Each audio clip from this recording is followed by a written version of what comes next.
The torrential rain poured down, and thunder rumbled loudly, as if it were about to completely submerge this city of opulence and extravagance. The morgue at Haicheng First Hospital was chillingly cold. I suddenly opened my eyes, and a violent sensation of suffocation gripped my throat, leaving my entire body racked with pain as if it had been run over by a truck. But I'm still alive. No, to be precise, I've been reborn. I raised my hand, trembling, and looked at the face in the mirror, a face still youthful and streaked with tears. That was Lin Wan at 18, before those beasts had dragged her into the alleyway, before they'd filmed that video that could destroy her entire life. I glanced at the wall calendar hanging on the wall. The scarlet date stabbed my eyes, June 17, 2024. Tomorrow is the day Paul and his wife are officially picking me up to take me home. It's also the day Rachel, worried that her dream of a high society life might shatter, instructed Jack to sabotage my life. In a past life, I was like a helpless lamb, pinned down by them at the muddy alleyway. My clothes were torn to shreds, and my dignity was trampled upon. Jack's sneering face loomed large before my eyes as he held up his phone, snapping a picture of my most humiliating moment as if it were a trophy. Lin Wan, be a good girl and listen to me, or this video will be showing up on every screen in the whole school tomorrow, he said at the time. Later, the video was still released. Rachel cried and accused me of staging the whole thing myself just to attract attention. The Pauls gave me a disgusted look and immediately cut off all ties with me. I was thrown out of the house and, on that rainy night, was dragged away by a drunk man. My death was horribly tragic. Haha. A chilling smirk curled at the corner of my lips, yet tears kept streaming down uncontrollably. Since heaven has given me a second chance at life, I'll just hang out with you guys and have some fun. I quickly calmed down, my mind racing at lightning speed. I remembered clearly, tonight at 9 o'clock, Jack would lead a group of men to lie in ambush in the alley behind the blues bar. They wouldn't act directly, they'd first drug me, rendering me unconscious, and then take those horrifyingly disgusting photos. Since they want to film it, I'll give them a surprise. I changed into my plainest black tracksuit, put on a baseball cap, and quietly slipped out of the house. I didn't head to school, nor did I go anywhere safe. I simply walked straight toward the alley where my nightmare had begun. The rain grew heavier and heavier, and the alleyway was pitch black, with only a street lamp at the far end flickering on and off intermittently. Standing at the alley's entrance, I took a deep breath and dialed the number. A number I'd never called before in my memory. It was the anonymous tip-off hotline for the Special Task Force of the Haicheng Police, dedicated to cracking down on pornography and illegal activities. I'm going to file a report. At 9 p.m. tonight, in the alley behind the blues bar, there's a group of people gathering to use drugs, and they're also engaged in illegal pornographic filming. Hanging up the phone, I stared coldly into the depths of the alleyway. Several dark figures were indeed already loitering there. Here she comes. Here she really comes, a sleazy voice rang out. Jack stepped out of the shadows, idly twirling a butterfly knife in his hand, a sickeningly wicked grin plastered across his face. Lin Wan, I thought you'd never dare show up. So, have you finally decided to come forward and throw yourself into my arms? Behind him followed 3 scruffy-looking hooligans,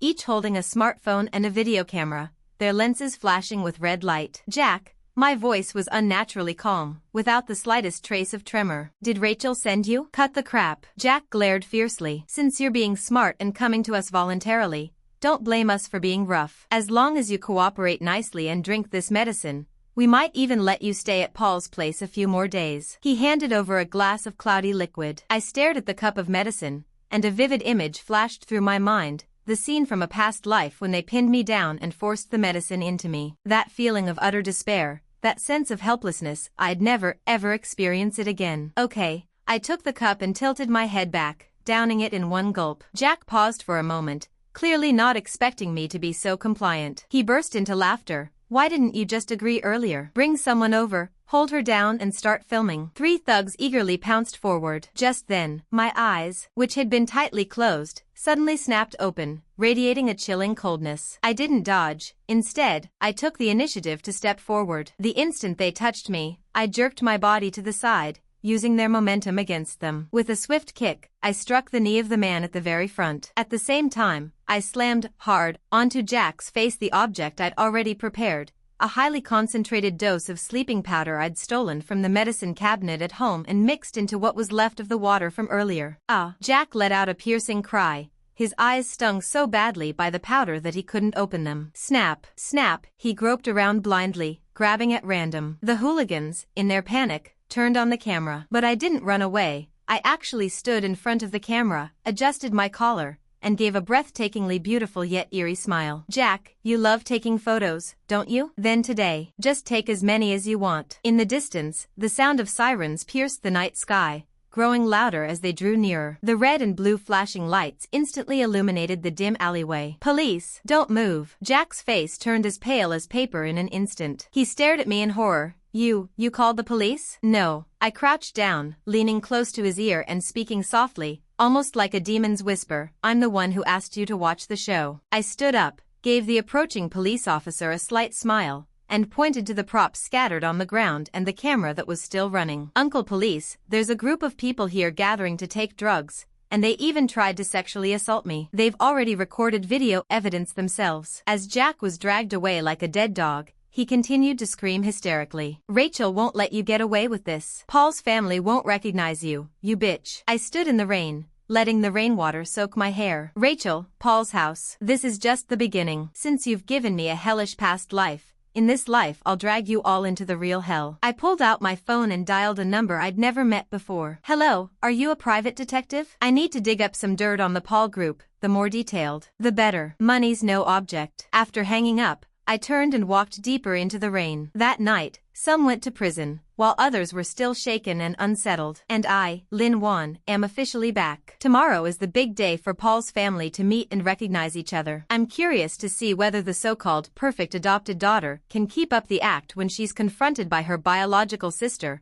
a woman who holds evidence in her hand and is ruthless to boot. Chapter 2. The hellish scene at the Hongmen banquet. The Haicheng Peninsula Hotel. Crystal chandeliers gleam brilliantly, with fragrant perfumes and elegantly dressed guests, glasses clinking in a lively exchange of toasts. This is the reunion dinner hosted by the Paul family for their biological daughter, who has been separated from them for many years. Yet, among the guests, everyone knows full well that tonight's real star isn't Lin Wan, the country bumpkin just picked up from the welfare home, but rather Rachel, the adoptive daughter whom the Pauls treasure above all else. On stage, Rachel wore a haute couture white lace gown and stood under the spotlight like a little princess. Holding a glass of champagne in her hand, her eyes slightly reddened, she spoke in a sweetly saccharine voice.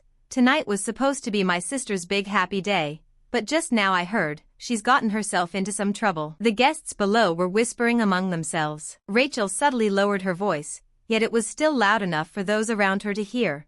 That older brother named Jack, apparently, he's been taken away by the police because he was trying to help his sister clean up the mess from the past. What exactly did his sister do back then? The rumors spread like a venomous snake. Everyone was waiting to laugh at Lin Wan, eager to see how this Cinderella would feel utterly humiliated in the upper-class social circle. Just then, the door to the banquet hall was thrown open with a bang. A slender figure stands against the backlight. The once noisy hall instantly fell silent. Lin Wan wore a sharply tailored black battle robe, her red lips blazing like fire. Her long hair was neatly tied up, revealing her slender neck. Far from being disheveled and defeated as everyone had expected, she exuded an aura of utter confidence. She looked just like a black phoenix rising anew from the ashes. She stepped onto the stage, one careful step at a time, wearing 10-centimeter high heels. Each step felt as though she were treading on everyone's nerves. Rachel's smile on her face froze for a moment, but she quickly reverted to her pitiful, helpless expression.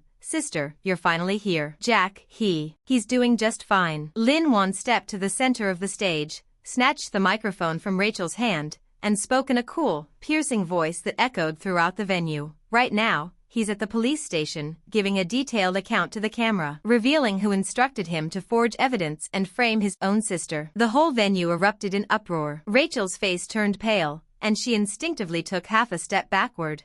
What are you talking about? Rachel, stop pretending. Lin Wan turned around. The eyes that had once been filled with timidity now held nothing but cold mockery. Jack didn't just confess, he even took photos of all your masterpieces. Want me to show them to everyone? You're talking nonsense, Rachel cried out, tears instantly welling up in her eyes. She turned to her parents in the audience and said, Dad, Mom, my sister has gone crazy. To divert attention, she's actually slandering me. The Pauls frowned, and Mr. Paul, the father, turned deathly pale. Lin Wan, today is the family reunion dinner. Don't you dare act up. We know best what kind of child Rachel is. How could she possibly harm you? It's like this again. Unconditional preference. Lin Wan looked at the face, which bore a faint resemblance to her own yet was utterly devoid of warmth, and the last trace of tenderness in her heart was completely extinguished. Is this some kind of foolishness? Eyes can speak volumes. Lin Wan took out her phone and connected to the hotel's big screen back end. She'd already bribed the waiter when she checked in. Beep. The large screen, which had been playing warm background music, suddenly flashed with an image. A high-definition video begins playing. In the frame,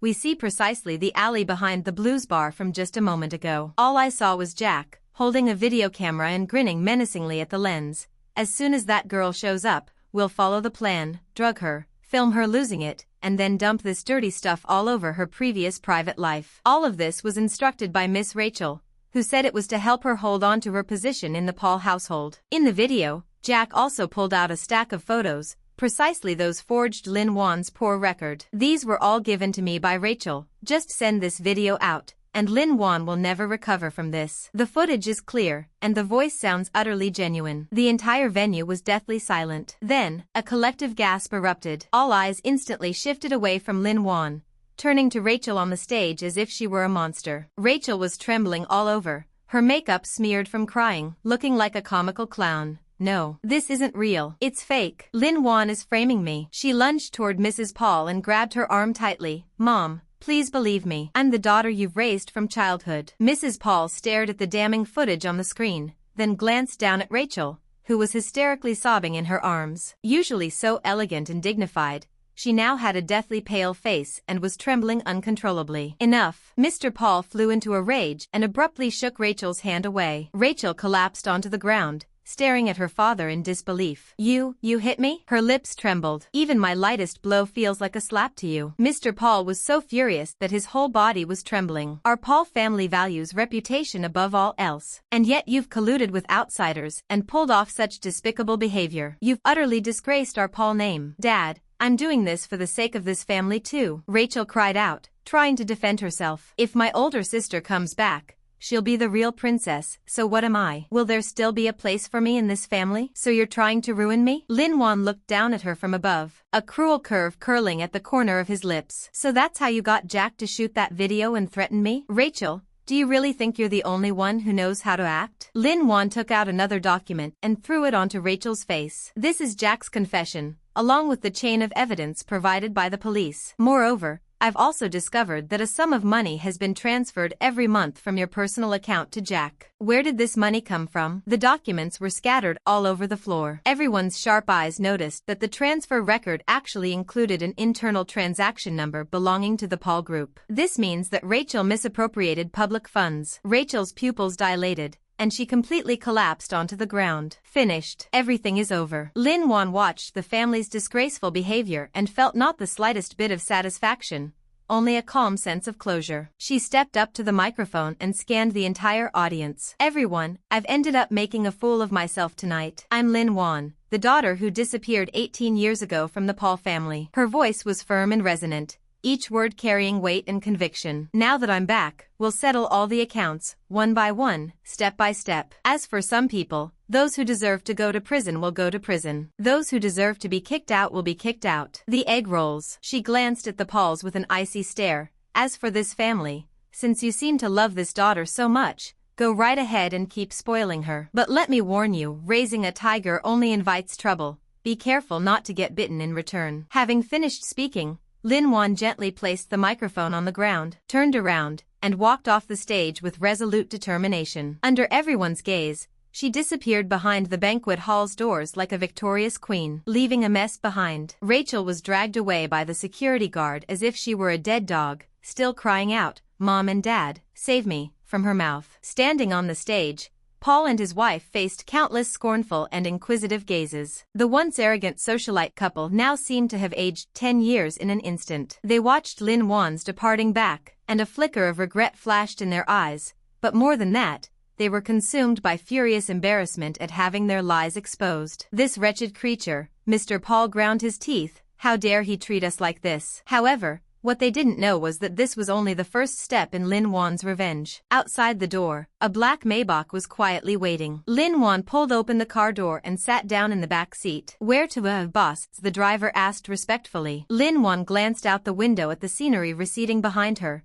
then softly exhaled a heavy breath. Go to the law firm. It's time to get back everything that belongs to me. The rain has stopped. A faint glimmer appears on the horizon. But for some people, this light is the flame of hell. Chapter 3. The Fatal Legacy and the Dark Night Lord. Shangbang Law Firm. Top-level conference room. Beyond the windowpane lay Haicheng's dazzling night view, neon lights glowing like blood, casting a crimson hue onto Lin Wan's pale, icy face. With her fingertips holding a steel pen, she signed her name on the objection to inheritance rights, her handwriting sharp and precise as a blade. Ms. Lin, senior partner attorney Zhang adjusted his glasses, his tone tinged with hesitation. Mr. Paul just called. He said that if you withdraw now, he'd be willing to offer you a gag fee to ensure you leave with dignity. Lin Wan let out a, tossing the fountain pen onto the table with a crisp, ringing sound. Decent? When they threw me into a welfare home and left me to starve and freeze, why didn't they think about being decent? She stood up, her black trench coat accentuating her tall,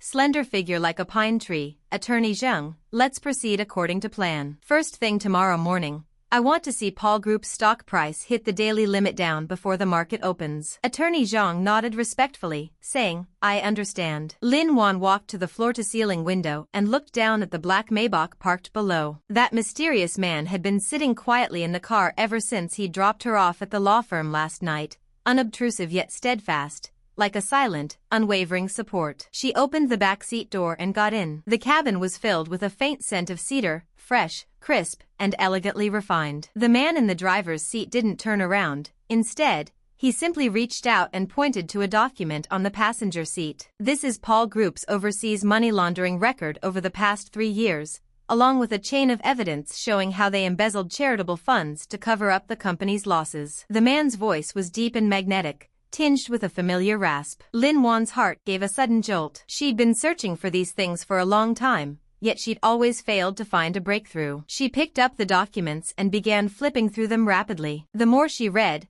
the more alarmed she became. The evidence was conclusive and meticulously organized, indeed, even more detailed than what she already had in her hands. Who are you? She jerked her head up, her gaze piercing like a laser. The man finally turned around. The moment she clearly saw that face, Lin Wan's pupils contracted sharply, and the document in her hand fell to the ground with a loud thud. It was a face she'd never forget, a face etched deep into her heart. 3 years ago, she nearly lost her life in a fire at the welfare home. It was a masked man who rushed into the blaze and rescued her. All that remained of him was a fleeting glimpse of his back, and a single phrase, stay alive. Don't give up. Only later did she learn that the man was Gu Yan, the heir to the Gu Group. But hadn't he gone missing in that plane crash? Gu Yan? Lin Wan's voice trembled. Gu Yan took off his sunglasses, revealing a pair of eyes as deep and mysterious as the night. A faint scar ran along the corner of his eye, a mark left behind from the day he'd saved her. Long time no see, Lin Wan, he said with a faint smile, yet his eyes held deep affection and pain that had been suppressed for years. I'm sorry, I'm late. Lin Wan's mind went completely blank. You're still alive? That plane crash, faking my death, Gu Yan said calmly. It was to uncover the real culprit who murdered my parents all those years ago. And that real culprit has intricate connections with Paul, the man you now call father. He leaned forward, his slender fingers gently brushing away a speck of dust from Lin Wan's hair. His movements were astonishingly tender. Lin Wan, over the past 3 years, I've searched all over the world. I know you've suffered a lot, and I also know you've been struggling alone in the darkness. But now, you don't have to anymore. His voice was low yet firm. I'm Gu Yan, the sole heir to the Gu family conglomerate. From today onward, my wealth, my connections, and even my life, all of it is yours. You want revenge? Great, I'll help you. You want to get back everything that's rightfully yours? Great, I'll be by your side. You want those who've hurt you to live a life worse than death? A cold, ruthless glint flashed in Gu Yan's eyes. I'll give them not even a chance to beg for mercy. Lin Wan looked at him, her eyes slightly moist. She'd never imagined that in this cold world, there could still be someone who had silently guarded her for so long. Why, she asked, why would you help me? Gu Yan didn't answer directly. Instead, he pulled out a tattered amulet from his pocket, a talisman that Lin Wan had clutched tightly in her hand during the fire years ago, and which had somehow been lost afterward. Because you said this amulet can bless good people. He clenched the amulet tightly, his gaze burning with intensity. And I want to be the one you bless. Lin Wan's heart trembled violently. All right. She took a deep breath, her eyes once again filled with determination. Gu Yan, let's team up. I'm going to force the Paul group to go bankrupt and be liquidated within 3 days. Gu Yan curled his lips into a seductive smile, perfectly to my liking. Outside the window, thunder rumbles, the heavy rain is on its way. Maybach slowly started up and drove into the vast night. Meanwhile, at the other end of the city, in the office of the Paul group, Mr. Paul was frantically answering phone calls. As he stared at the stock price plummeting suddenly on his computer screen, cold sweat began to trickle down his forehead. What's going on? Who's pulling strings behind the scenes? The assistant handed over a document, his hands trembling. "Yes, sir, the boss, it's the Gu Group. They just issued a statement announcing the complete cessation of our cooperation. And moreover, they've also reported us to the Securities Regulatory Commission." Mr. Paul's hand went limp, and the documents scattered all over the floor. He suddenly remembered the look in Lin Wan's eyes when she left, eyes that belonged to a vengeful spirit from hell. "No, it can't be," he murmured to himself. How could that wretched brat possibly possess such great power? Meanwhile, inside High City's most luxurious private club, Gu Yan and Lin Wan sat side by side, with 2 glasses of red wine placed in front of them. "Cheers to revenge." Gu Yan raised his wine glass. "Cheers to the truth." Lin Wan clinked her glass with his. The liquor slides down the throat, spicy and fiery. Lin Wan looked out the window at the wind and rain, yet her heart was more peaceful than ever before. She knew this was just the beginning. Gu Yan sat beside her, his gaze tenderly fixed on her. He knew that in this life, he would never again let her fight alone, unarmed and unsupported. "Lin Wan," he suddenly said, "when all this is over, will you marry me?" Lin Wan turned her head and, looking into his earnest eyes, her lips curved upward slightly. "Once you've helped me get even with my enemy, I'll give it some thought." Gu Yan smiled. His smile was just like that of a child who'd just gotten a candy. However, what they didn't know was that, in the shadows, a pair of malicious eyes were staring intently at them. Rachel wasn't completely broken. After leaving the police station, she was bailed out by a mysterious stranger. Right now, she stood in a shadowy corner, clutching tightly in her hand a photograph. On it was precisely the scene of Gu Yan and Lin Wan in the car. "Gu Yan," she bit her teeth, her eyes filled with jealousy. "You think you can protect her? I'll show you what happens when you cross me." She dialed a number, her voice cold and chilling. "Plan B, begin." The storm is brewing, and undercurrents are stirring. This game of revenge has just begun. Meanwhile, Lin Wan and Gu Yan, this pair of saviors from a past life and partners in revenge for this life, are about to join forces and plunge deeper into the vortex. Chapter 4, Double Agents and Midnight Terror. Gu Family Consortium, the top-level command center. This wasn't an ordinary office, it was a cyber operations center equipped with state-of-the-art defensive systems. On the massive circular screens, countless streams of data cascaded down like a waterfall, reflecting off Gu Yan's stern profile. Seated at the main console, his fingertips danced swiftly across the keyboard, resembling a general commanding thousands of troops. The bait has already been cast, Gu Yan's voice echoed in the quiet room, carrying a barely perceptible note of mockery. "Now it's up to that little mouse. Does it have the guts to take the hook?" The bait he mentioned was an encrypted document he'd just deliberately leaked, the Paul Group MA plan. At first glance, this document appeared to be Gu's ultimate strategy for completely swallowing up the Paul Group. In reality, however, it was a meticulously crafted trap, a vast, intricate web designed to ensnare its target. Lin Wan stood behind him, her arms crossed over her chest, her gaze fixed on a tiny red, the lower right corner of the screen. That was the entrance to the trap. "Will she come?" Lin Wan asked with some concern. "Rachel may be crazy, but she's not stupid." "She's not stupid." Gu Yan paused his movements, turned around,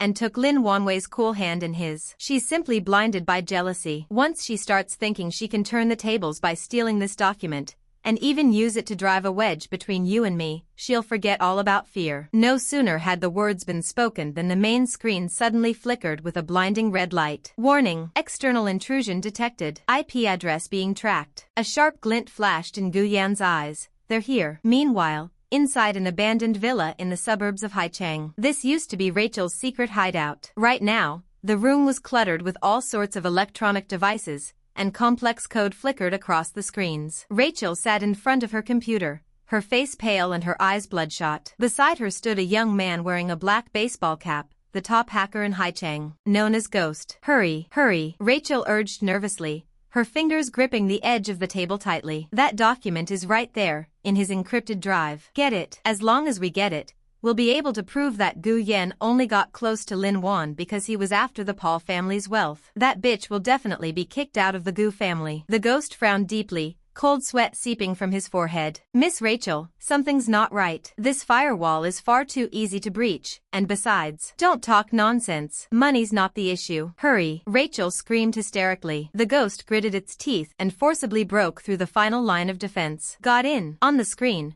the document titled Assessment and Utilization Plan for the Relationship between Gu Yan and Lin Wan was opened. Rachel couldn't wait to scan through the content, a mad, sinister grin curling at the corners of her lips. Look, I knew it. Gu Yan doesn't care about Lin Wan at all. He's just using her as a pawn to strike at the Paul family, and in the end, he'll swallow up all her wealth. That stupid Lin Wan, she's doomed to come away with nothing. With trembling hands, she took a screenshot of the document, preparing to send it to major media outlets. However, just as she pressed the send button, the computer screen suddenly went black. A line of blood-red characters slowly appeared. Welcome to hell, little mouse. What? Rachel stepped back in horror, knocking over a chair. The ghost shot up to his feet, his face as pale as death. We've been tricked. This is a reverse tracking virus. Quickly unplug the power. But it was already too late. Beep. The villa's gate was suddenly burst open by a tremendous force. A blinding beam of flashlight light shot in, accompanied by the sound of perfectly synchronized footsteps. Police, don't move. Put your hands behind your head. Squat down. Dozens of fully armed cyber police officers burst in and instantly took control of the entire venue. Rachel collapsed onto the ground,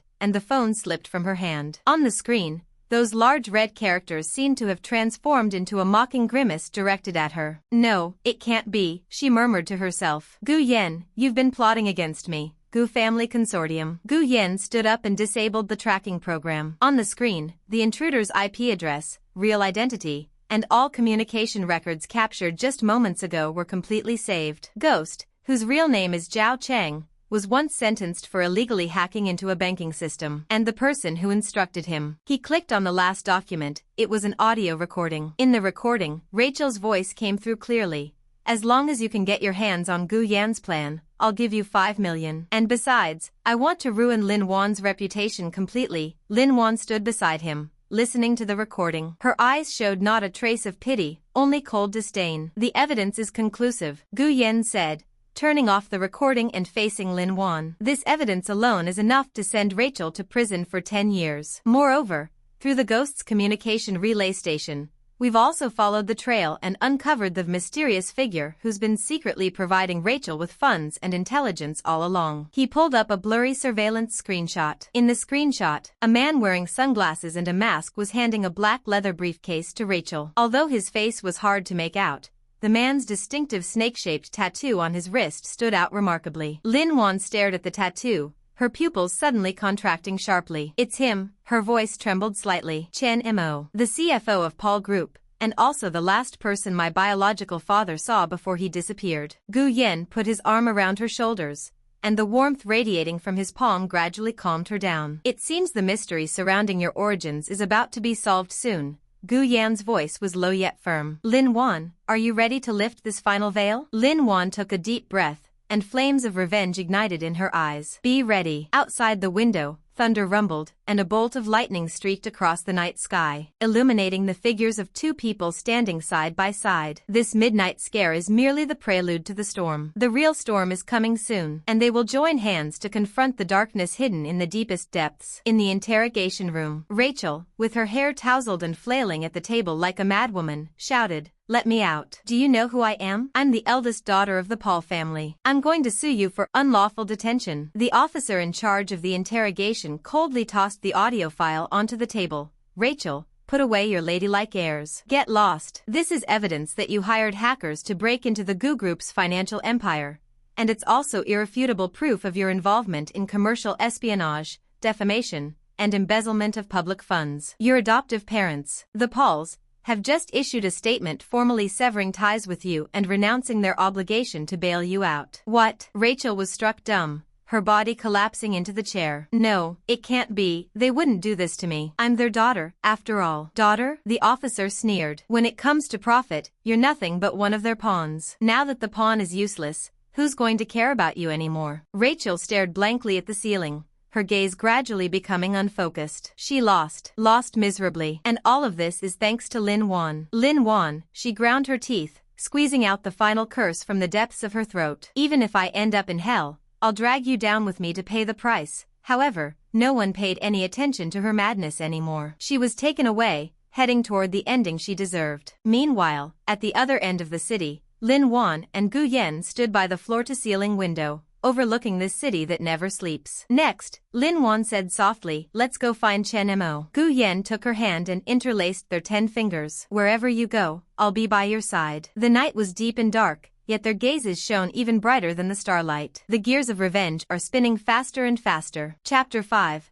The Financial Director's Death Smile. The suburban area of Haicheng, an abandoned chemical plant. This used to be the former site of the Paul Group, now overgrown with weeds and covered in rust. The air is thick with a pungent chemical odor that, mingled with the sea breeze, gives the place an especially eerie atmosphere. Lin Wan and Gu Yen, accompanied by bodyguards, made their way through layers of ruins and arrived at an office deep within the factory. The office door was ajar, and dim yellow light seeped out from inside. "Be careful, there's a trap," Gu Yen whispered, signaling the bodyguard to step forward. Just as the bodyguard was about to push the door open, it creaked open from the inside. Chenmo, the CFO who usually wears gold-rimmed glasses and exudes a gentle, refined demeanor, was sitting behind his desk at this moment. Dressed in a crisp suit, he held a glass of red wine in his hand, as if he were waiting for a distinguished guest to arrive. "You've finally arrived," he said with a faint smile, yet his eyes betrayed an eerie calmness. "I've been waiting for you, it's been a long time." Lin Wan pushed past the bodyguard and strode into the room, his gaze sharp as a blade. "Chenmo, you can't escape. The police have already sealed off the area." "Run away?" Chenmo let out a laugh,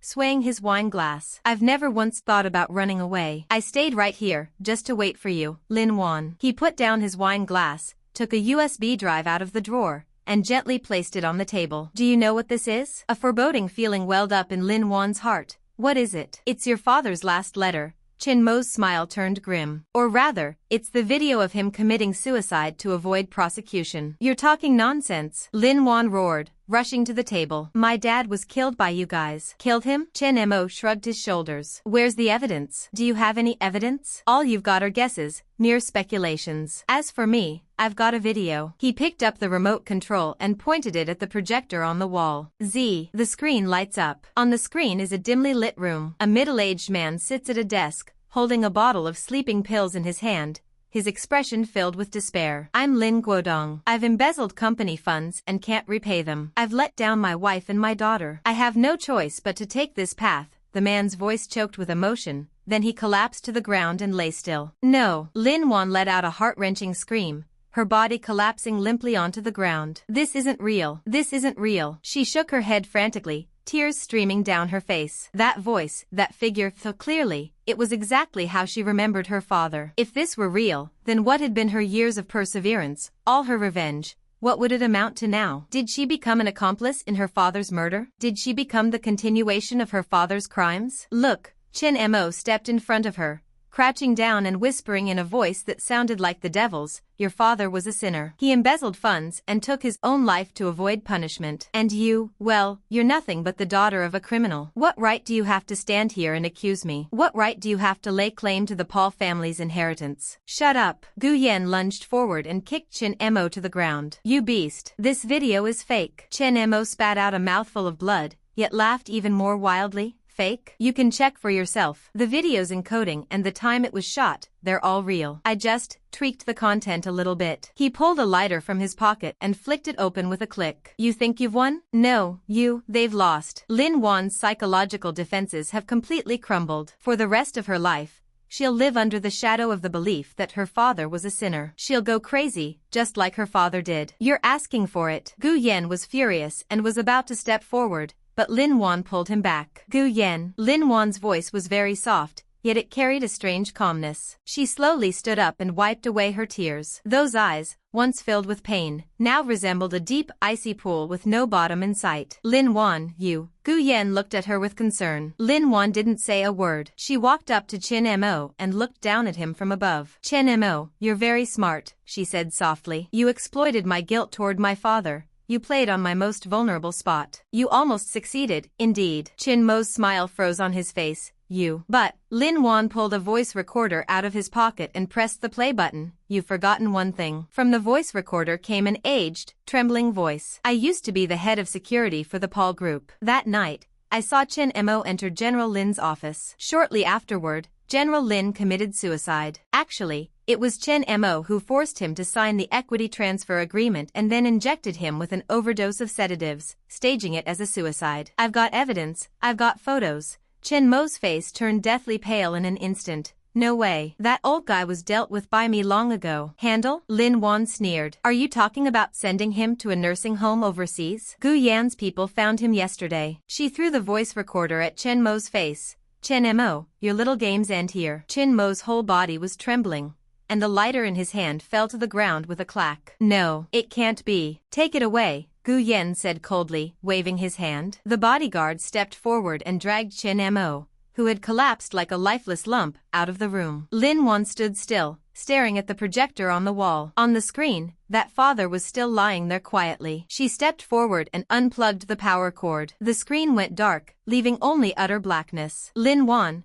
Gu Yan walked over and pulled her into his arms. Don't be afraid, everything's over now. Lin Wan leaned against his chest, her body trembling slightly. Gu Yan, she said softly, I almost believed it. I know, Gu Yan said, gently stroking her hair. That's exactly what he's counting on. But he doesn't realize, you're far stronger than you think. Lin Wan closed her eyes and took a deep breath. Yes, she is very strong. My father isn't a criminal, he was framed. And she'll fight to restore his innocence. Let's go. She raised her head, her eyes once again blazing with fire. We've got something even more important to do. Gu Yan looked at her, his eyes filled with both tenderness and admiration. Okay. The two walked out of the abandoned factory side by side. Outside, the sun is shining brightly. Although the shadows haven't fully dissipated yet, sunlight has already pierced through the clouds. And in the police station's interrogation room, Chenmo finally broke down. I'll confess, he cried out, sobbing. It was Paul who told me to do it. He was the one who made me pressure Lin Guodong into signing the equity transfer agreement. And he even said that as long as Lin Wan didn't come back,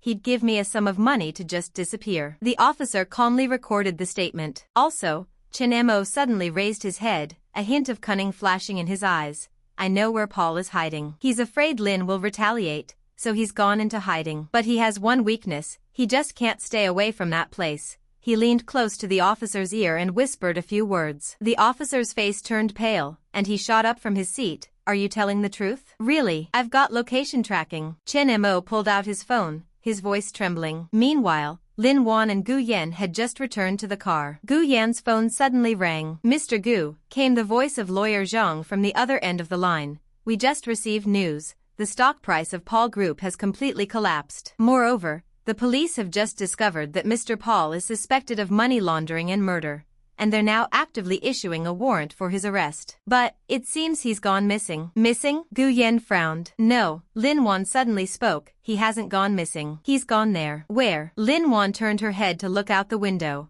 her gaze falling on the most bustling district of Haicheng. There stood a towering skyscraper that reached into the clouds, the headquarters of the Paul Group. He's gone to the top floor, Lin Wan said coldly. That's where he rose to power, and it's also a symbol of his authority. He won't give up easily. He wants to be there, making one last desperate stand before his end. Gu Yan tightened his grip on her hand. Let's go there. Lin Wan nodded. This time, I'm going to put an end to all of this myself. Maybach started up once more, heading toward the towering skyscraper that symbolized power and sin. The eye of the storm is about to arrive, and the final showdown has only just begun. Paul Group, top floor office. Mr. Paul stood by the floor-to-ceiling window, gazing at the city below, which looked as tiny and insignificant as ants. In his hand he held a glass of whiskey, yet his hand was trembling slightly. Sir, the assistant stepped in, trembling. The police are already here. I know. Mr. Paul took a swig of his drink, his eyes blazing with madness and bitter resentment. Lin Wan, that wretched girl, she's destroyed everything I had. My company, my reputation, my family. He recalled Rachel's betrayal, Chenmo's arrest, and the scornful looks he'd once received from those who had previously fawned over him. Does she think she's won? Mr. Paul sneered, pulling a pistol from the drawer. No way, as long as I'm still alive, I'll always be Paul. I'm the king of this city. He raised his gun, aiming it at the empty space outside the window. as if he were taking aim at the figure that was about to appear. Lin Wan, now that you're here, don't even think about going back alive. The office door was thrown open abruptly. Lin Wan and Gu Yen walked in. Mr. Paul, Lin Wan said, staring at the aged and frantic figure. The game is over. The game? Mr. Paul laughed wildly. No, this is just the beginning. He turned sharply, pointing the gun at Lin Wan. Go to hell. Bang. Gunshots echoed through the empty office. Chapter 6. Gunshots on the rooftop and the Jedi's counterattack. Bang. Gunshots echoed through the empty office, ringing painfully in the eardrums. However, the anticipated intense pain never came. At the instant the gunshot rang out, Gu Yen suddenly tackled Lin Wan to the ground. The deadly bullet whizzed past just inches from Gu Yan's shoulder, then, ding, crashed violently through the floor-to-ceiling window behind them. Glass shards scattered like snowflakes, and a chilling gust of wind howled in, flooding the entire room. Gu Yen, Lin Wan cried out, her heart nearly stopping as she saw the dark red blood seeping from his shoulder. I'm fine, just a scratch, Gu Yen said through clenched teeth, shielding her beneath him while keeping his gaze calm. Don't look up. Paul glanced at the shot he'd missed, and a flicker of madness flashed in his eyes. He hadn't expected that, at this critical moment, Gu Yen would be willing to risk his life just to protect Lin Wan. Great. What a pair of doomed lovebirds. Paul was furious, backing away while brandishing his pistol. Since you two are so eager to die, I'll just grant your wish. He stepped back to the office door, yanked it open, and fired a shot at the bodyguard standing outside the hallway. The special police unit, which had been preparing to rush in, was forced to crouch low to the ground. Who dares come over? I'll beat them to death. Paul roared into the walkie-talkie. Get the helicopter ready. I'm heading to the rooftop. Otherwise, I'll kill these two hostages right now. Lin Wan climbed to her feet from the ground and, peering through the shattered window, saw a dense array of police cars and flashing emergency lights below. She knew that a head-on confrontation wouldn't work, she'd have to outsmart them instead. Gu Yen, I've got away. Lin Wan's voice was unervingly calm. In Chin Mo's confession, there's an overlooked entry. Paul isn't the real Paul. Gu Yen was taken aback for a moment, then suddenly understood what she meant. You're saying, that's his weak point? Lin Wan nodded, then quickly headed toward the door. Tian Tai. The fierce wind howled, and dark clouds loomed overhead. Paul pushed the two corporate executives, whose hands were tied behind their backs, to the edge of the rooftop, then hid behind them. His gun barrel firmly pressed against the back of one of their heads. Don't come any closer. Don't you dare come any closer. Paul roared at the Special Forces officers gathered at the top of the stairs. Where's my helicopter? Mr. Paul. Lin Wan pushed open the iron gate on the rooftop and stepped out alone. Gu Yen followed closely behind. Though his face was pale, his steps were firm. The helicopter didn't come because no one would rescue a fake. Lin Wan's voice sounded especially clear in the wind. Paul's pupils contracted sharply. What are you talking about? I'm not making this up. Lin Wan stopped in her tracks, just 10 meters away from Paul. In Chin Mo's ledger, there's a huge transfer made 20 years ago. The recipient wasn't you, it was Peter. The real Mr. Paul had already died in that car accident 20 years ago. Right? Paul's, or rather, the false Paul's, body suddenly went rigid. You? How could you possibly know? I don't just know, it's not only that, I've even dug up your true identity. Lin Wan pressed relentlessly, her gaze burning like a torch. Your real name is Li Wei, and you're a hitman who specializes in taking the blame for others overseas. You underwent plastic surgery to look exactly like Paul, assuming his identity and embezzling his entire fortune. And it was precisely because my father, Lin Guodong, uncovered this secret that you had him silenced. Shut up. Shut up. Paul shouted hysterically, his hand trembling so badly that the pistol veered off course. You're not a master of any prestigious family at all. You're just a thief who stole someone's identity. Lin Wan's voice grew louder and louder, filled with endless grief and indignation. You're afraid I'll come back and claim my heritage, afraid I'll tear off your false mask. That's why you forged evidence and framed Rachel to accuse me. You didn't do all this to protect your family. You did it only to hold on to the wealth and glory you've stolen. I said it. Shut up. Paul completely broke down. He violently shoved aside the hostage blocking his path, raised his gun, and frantically pointed it at Lin Wan. Right at this moment, bang! A crisp gunshot rang out, striking a stark contrast to the previous chaos. This is the sound of a high-precision sniper rifle. The bullet precisely pierced Paul's right wrist. Ah! Paul let out a gut-wrenching scream. His pistol slipped from his hand and flew off, falling onto the rooftop below. Almost simultaneously, the Special Police Task Force, lying in ambush in the building across the street, burst out like tigers, instantly subduing Paul to the ground. Paul was pinned to the ground like a dead dog, still foaming at the mouth, I'm not a thief. I'm Paul. I'm the king of this place. Lin Wan stood still, watching the man who had once been towering and aloft but now looked utterly humiliated. In her heart, there was not a trace of satisfaction, only a weariness that came with the settling of long-held burdens. Gu Yan walked over, pulled her into his arms, and blocked her view of Paul. It's over, Wan, Gu Yan said softly. It's all over now. Lin Wan leaned against his chest, and finally couldn't hold back her tears any longer. Not out of fear, but out of relief. The father's vengeance has been exacted. The murderer has been brought to justice. The massive conspiracy that had loomed over her finally had its last veil torn away. 1 week later, Haicheng First People's Hospital. Gu Yan's shoulder was heavily bandaged, but he insisted on being discharged from the hospital. The doctor said you need to rest and recuperate, Lin Wan said, holding a bowl of congee as she sat by his bedside, looking at him with a hint of helplessness. I'm fine, just a minor skin injury, Gu Yan said with a smile, taking her hand. But you've lost weight these past few days. I'm fine, Lin Wan said, lowering her head to take a sip of porridge, trying to hide the emotions in her eyes. The police said that Paul Nong Li Wei has confessed to all his crimes, including identity forgery, murder, and commercial fraud. He'll spend the rest of his life behind bars. Serves her right, Gu Yan snorted coldly. As for Rachel, she's guilty of an even heavier offense, attempting to escape and offering a bribe. She'll be in the women's prison, where she'll have plenty of time to reflect on her actions. Lin Wan nodded, and the room fell into a moment of silence. Gu Yan, Lin Wan suddenly raised her head and looked at him earnestly. That day on the rooftop, weren't you afraid? If that bullet had missed by just a little bit. I'm not afraid, Gu Yan interrupted her, his gaze gentle yet firm. Because I know you'll definitely win. And even if we're to die, I'll die by your side. Lin Wan's eyes turned red. She lowered her head and gently rested it against his chest. You're not allowed to do this again, she said quietly. You're the heir to the Gu family. You've got a bright future ahead of you. Without you, where would my bright future come from? Gu Yan gently stroked her hair. Lin Wan, ever since that fire 3 years ago, my life has been yours. Now, finally, we're both free. From now on, it's my turn to protect you. Outside the window, the sun is shining brightly. The sky over Haicheng has finally cleared up. All the conspiracies, betrayals, and hatreds vanished in an instant with that single gunshot. And their new life, belonging to them, has just begun.